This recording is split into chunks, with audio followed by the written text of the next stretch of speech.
భూమిరాపో నలో వాయు ఖం మనో బుద్ధిరేవ చ అహంకార ఇతీయం మే భిన్నా ప్రకృతిరస్తథా. అర్జున, ఈ సృష్టి ఎలా తయారైందో తెలుసా? నా శక్తి 8 భాగాలుగా విభజించబడింది. అవి భూమి, నీరు, అగ్ని, గాలి, ఆకాశం, మనసు, బుద్ధి, అహంకారం.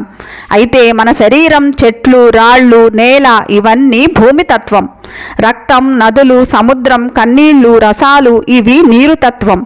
శరీరం, ఉష్ణం, జీర్ణశక్తి, విద్యుత్తు, కాంతి ఇవి అగ్నితత్వం. శ్వాస, గాలి, చలనం, జీవనశక్తి ఇవి గాలితత్వం.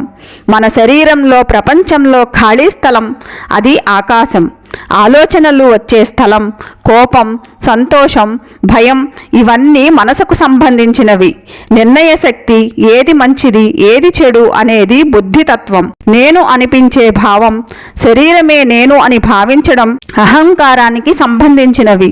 శరీరం ప్రకృతితో తయారైందని తెలుసుకున్నప్పుడు అహంకారం తగ్గుతుంది.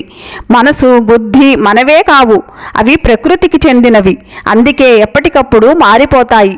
నిజమైన మనం అంటే ఆత్మ, అది శాంతి స్వరూపం, ఆనంద స్వరూపం అని శ్రీకృష్ణ భగవానుడు చెప్తున్నారు. హరే కృష్ణ.